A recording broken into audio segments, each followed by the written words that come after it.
The elevator doors slide open with a soft chime, and the hallway light is already a little dim.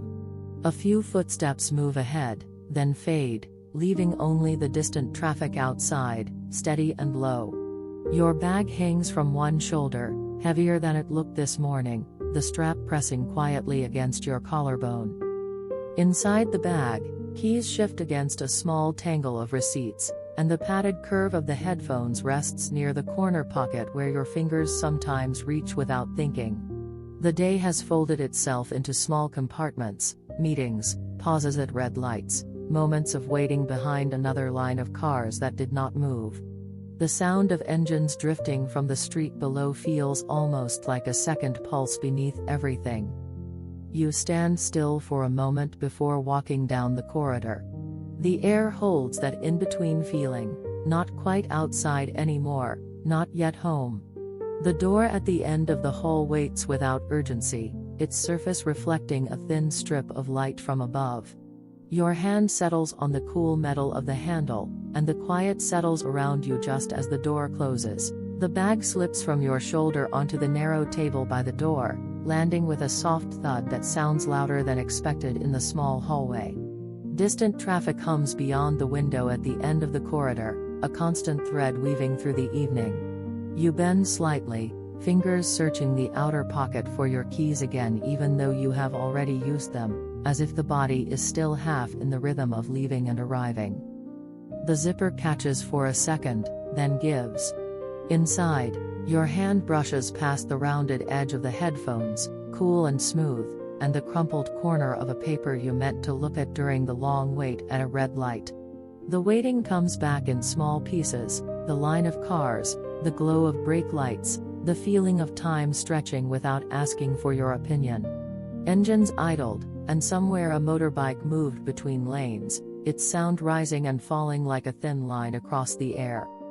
You step out of your shoes and set them neatly against the wall. The floor under your socks holds the warmth of the day, but near the door there is still a trace of coolness, as if the outside has followed you in. The bag remains half open, one strap leaning against the wood, as though it is not fully ready to rest. You reach inside once more, this time not looking for anything specific, only touching the familiar shapes: wallet, folded cloth, the edge of a small notebook. In the living room, the lights are not yet on. The space holds that quiet pause before someone decides to fill it. From the street below, a truck passes slowly, its low rumble stretching out longer than the others, and then fading into the steady flow of distant engines. You stand there with the bag still in your hand, listening without leaning toward any thought. The day does not feel dramatic. It feels used. There were conversations that required careful listening, short replies typed while standing in a queue, moments of checking the time while waiting for traffic to shift.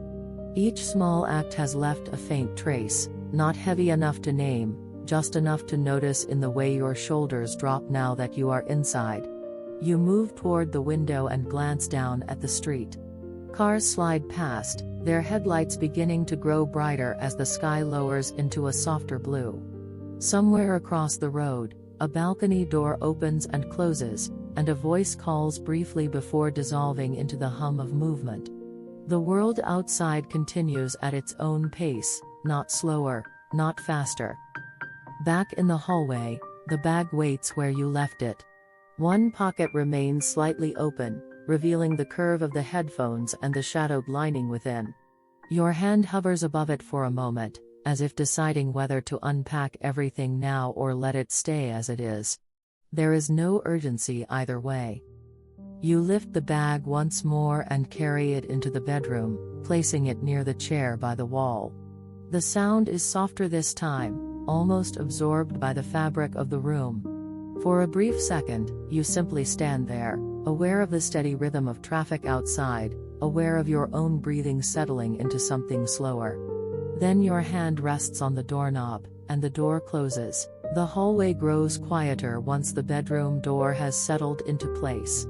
You return to the living room, passing by the small table where the bag had first landed, and for a moment your hand slips into one of its deeper pockets as if checking that everything made it home.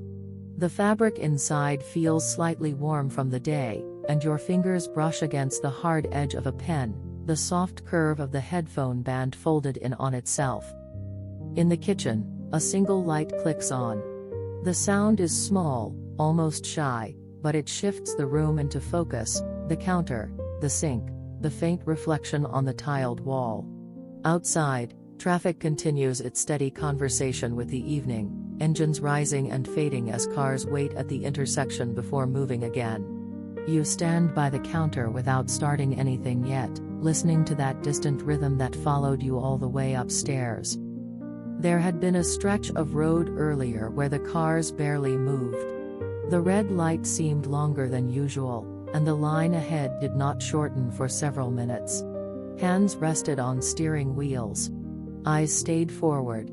The air inside the car held the faint scent of warmed plastic and sun, and somewhere nearby a bus exhaled a heavy breath before inching forward.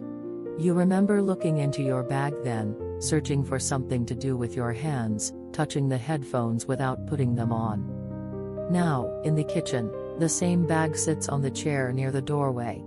Its strap slips slowly toward the floor, almost unnoticed. You fill a glass with water, the tap running briefly, then quieting. The coolness of the glass steadies your palm.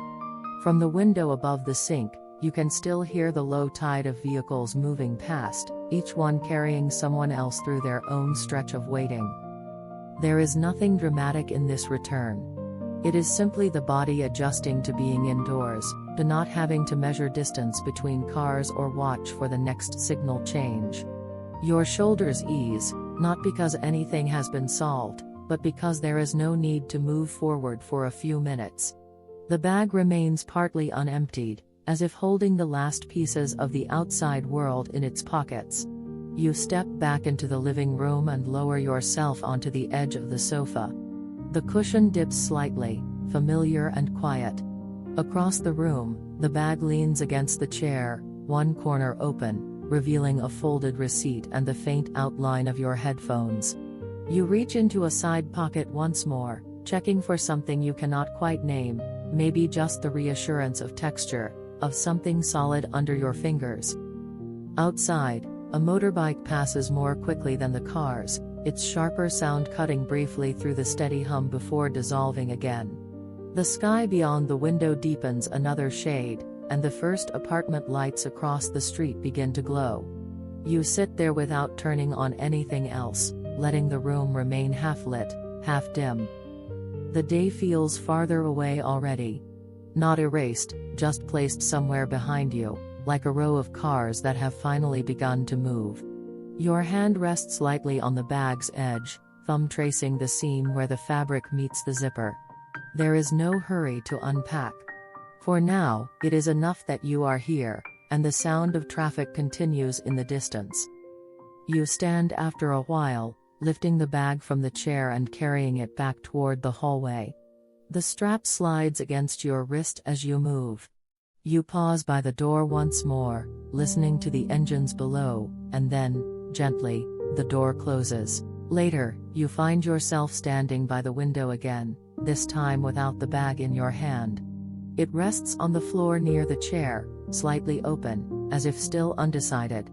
The street below has softened into evening, headlights stretching in thin lines across the pavement while the distant traffic continues its steady murmur. The room is quieter now. You can hear your own steps as you cross from one side to the other, the faint brush of fabric against your legs, the small shift of air when you move. From outside, a car slows at the corner, pauses, then accelerates gently, the sound thinning as it disappears down the block. There is no rush inside the apartment, only the slow rearranging of presence. You sit on the edge of the bed and pull the bag closer with your foot. Your hand reaches into the inner pocket again, not urgently, just following a habit. The lining feels smooth under your fingers.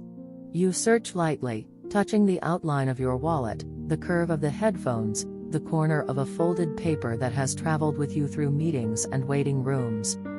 There is something steady about this small searching. Not because you expect to find anything new, but because the motion itself is familiar. Earlier, in the line of cars, your hand had done the same thing, moving through the bag while the red light held everyone in place. Engines idled. A pedestrian crossed slowly. Time did not resist being slow. Now the window is slightly open. The air carries a cooler edge, and with it the softened sound of traffic moving at a distance.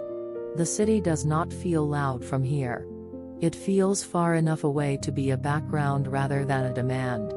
You close the bag halfway, leaving the zipper curved like a quiet line across the top. In the kitchen, the light remains on. Its glow reaches partway into the hallway, drawing a thin path across the floor.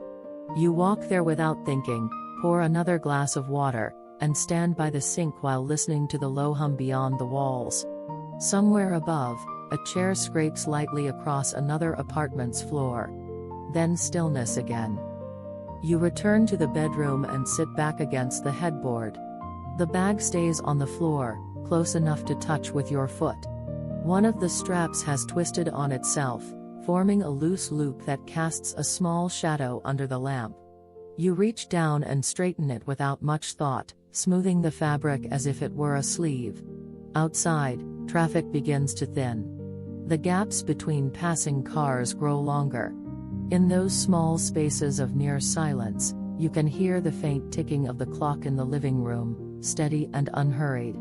The night does not arrive all at once, it layers itself gently over what was already there. You lean your head back and close your eyes for a moment.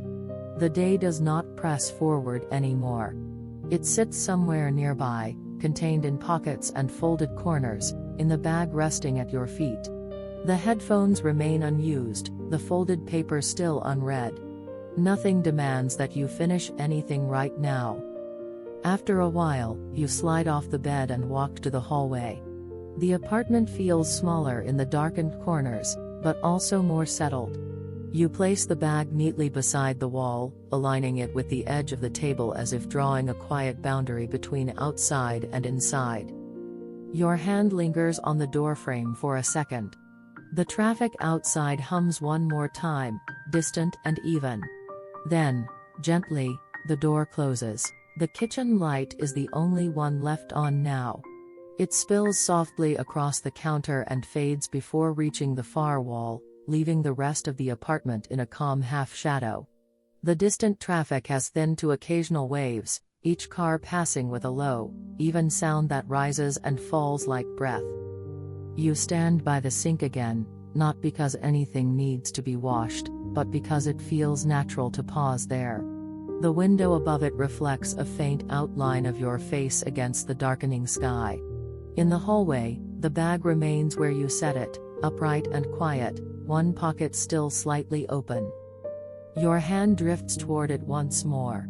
Fingers slide inside, brushing against the soft padding of the headphones, the crease of folded paper, the small objects that accompanied you through the long stretch of waiting at traffic lights. The searching is slower now, without purpose, as if confirming that the day is still contained within these familiar shapes. There is a memory of the road earlier, brake lights glowing in a line ahead, engines humming without impatience, the feeling of being one among many who were simply paused. No one seemed hurried in that moment. Cars inched forward, stopped again, then moved. The sky above the intersection had been pale, almost colorless, holding everything in a quiet wash of light. Here, inside, the air is warmer. You turn off the tap even though it was never fully on, just a thin thread of water that had been running without much notice. The sound disappears quickly, replaced by the faint echo of traffic from far below. It is softer now, as if the city itself has begun to settle into its own evening rhythm. You carry the bag to the bedroom and place it on the chair by the wall. This time you unzip it fully. Items come out one by one: wallet, notebook, a pen with a slightly worn clip. Each object is set down without comment, forming a small line on the desk. The headphones remain in your hand for a moment longer before you rest them gently beside the others. The room holds a steady stillness. From somewhere outside, a single car passes, its tires whispering against the road before fading into distance. The window lets in a faint current of cooler air that moves the curtain just enough to be noticed. You sit on the bed and let your hands rest loosely in your lap. Nothing asks to be fixed. Nothing asks to be explained. The day has already moved through you in its own quiet way, through waiting, through small decisions, through the steady return home. Now it lingers only in the softness of your shoulders and the way your breath moves without effort. You glance toward the hallway where the door stands slightly ajar. The apartment feels contained, as if each room has settled into its place. The bag, now mostly empty, sits lighter on the chair, no longer holding the weight of outside noise. For a few seconds, you simply listen. The traffic hum has become a thin thread, almost indistinguishable from the faint sound of air moving through the vents. The night deepens by degrees, not announcing itself, only arriving. You rise slowly and walk toward the hallway. Your hand rests on the door, feeling the cool surface under your palm. There is no rush to close it, no need to mark the end of anything. You let the quiet linger just a little longer. And then, gently, the door closes. The bedroom lamp casts a small circle of light across the wall, leaving the corners of the room dim and undisturbed. The bag sits lighter now on the chair, its zipper drawn back, pockets emptied except for a stray receipt that you did not notice earlier. Outside, the traffic has thinned to occasional cars passing at wider intervals, each one leaving behind a brief, low echo before the street returns to near quiet. You pick up the bag again, almost out of habit, and check the inner lining one more time. Your fingers move slowly along the seams, confirming that nothing remains tucked into a hidden fold. The headphones are already on the desk, their curve resting neatly beside the notebook, but the shape of them still lingers in your palm as memory. Earlier, while waiting in the car, your hand had searched the same way. The red light seemed endless, engines humming in patient rows, and your eyes had drifted to the rearview mirror before settling again on the quiet stretch of road ahead. There was no urgency in that waiting, only the shared stillness of many people held by the same signal. Now, the apartment carries a similar pause. The hallway light has been turned off, leaving only the bedroom lamp and the faint glow from the kitchen beyond. You walk back toward the living room, noticing how your steps sound softer than before, as if the floor itself has grown more forgiving. The distant traffic hum continues, but it feels farther away, like a memory instead of a presence. You sit on the sofa again and let your head rest against the back cushion. The bag rests on the floor near your feet, its shape slightly collapsed without the weight of the day inside it. One strap lies across the rug in a loose curve, catching a sliver of light. There is a simple steadiness in this moment. The kind that does not announce itself. The air holds no sharp edges, only a quiet balance between the fading sounds outside and the settled silence within the walls. You lean forward and lift the bag once more, carrying it to the small table by the door where it first landed when you arrived. This time, you place it there with intention, aligning it neatly against the edge. The act is small, almost invisible, but it feels like a gentle acknowledgement that the day has come to rest. From outside, a final car passes with a low, even sound. Its tires move across the pavement and then fade into the wider night. You stand by the door for a moment, your hand resting lightly on the cool surface, aware of how the apartment now feels complete in its quiet. The strap of the bag slides softly against the wood as you adjust it, straightening it so it does not hang awkwardly. The movement is slow and unhurried. There is no need to rush towards sleep, no need to reopen the pockets or review the contents of the day again. You turn back toward the bedroom. The lamp's circle of light waits patiently, steady and contained. The traffic outside has become only a faint thread, barely audible unless you listen for it. You reach for the door once more. The metal handle is cool under your fingers. The hallway stands still behind you, holding the outline of the evening in its quiet air. And gently, without any sharp sound, the door closes. The bedroom is almost dark now, lit only by the small lamp beside the bed. Its light rests quietly on the edge of the pillow and fades into shadow before reaching the far wall. Outside, the traffic has become a thin, distant thread, passing occasionally like a soft reminder that the city is still awake somewhere beyond your window. You sit on the side of the bed and let your feet rest flat on the floor. The coolness beneath your soles feels steady and real. In the hallway, the bag remains by the door, lighter than before, its pockets finally closed, holding nothing more than the shape of fabric and air. There is no need to search it again. Earlier, in the long line of cars, your hands moved almost without thinking, reaching into the bag, adjusting the headphones, checking the small items that marked the hours. Brake lights glowed red against the windshield. Engines hummed in patient unison. The world waited together, and you waited within it. Now the waiting has changed its shape. It is no longer about traffic or signals. It is the kind of waiting that belongs to night, when rooms grow softer and sounds lose their edges. The faint hum from the street arrives only in fragments, slipping between stretches of near silence. You stand and walk slowly toward the window. The glass reflects a dim outline of the room behind you. Across the street, only a few lights remain on, scattered in uneven patterns. Somewhere in the distance, a car door closes, then nothing for several seconds. The bag by the door is barely visible from here, just a darker shape against the wall. It does not call for attention. It does not ask to be opened. It simply stands where it was placed, as if acknowledging that the day has been set down carefully. You return to the bed and sit again, this time leaning back against the headboard. The lamp's light feels warmer now, contained and gentle. The quiet in the room is not heavy. It is thin and breathable, like a layer of air that has settled evenly across every surface. Your hands rest loosely in your lap. There is nothing to hold. No pocket to search. No strap to straighten.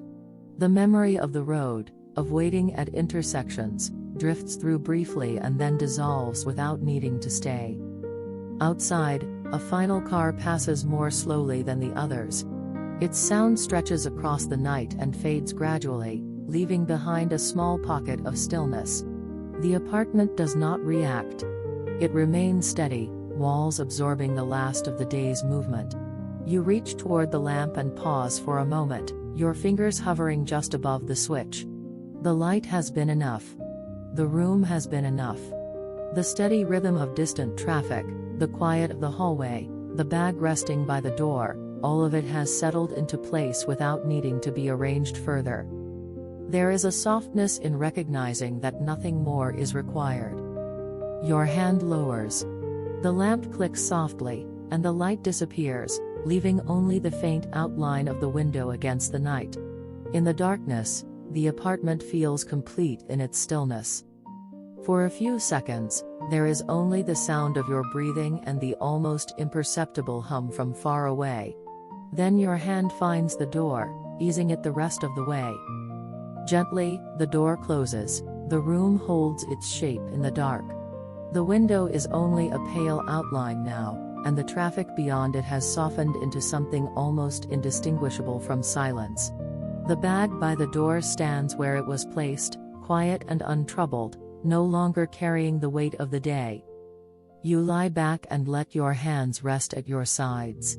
The hours that were once filled with waiting at lights, with the low hum of engines and the small searching of pockets, feel distant and settled. Nothing needs to be unpacked anymore. Nothing needs to be arranged. The night does not ask questions. It simply stays. In this stillness, there is a gentle awareness of being here, inside these walls, beneath this ceiling, with the faintest thread of city sound moving far away. The door remains closed, not as a barrier, but as a quiet boundary between what has passed and what is resting now. Your breathing slows on its own. The darkness is even and steady. Outside, somewhere down the street, a car moves once more and fades. And the apartment remains, calm and complete, holding the small shape of this evening just as it is.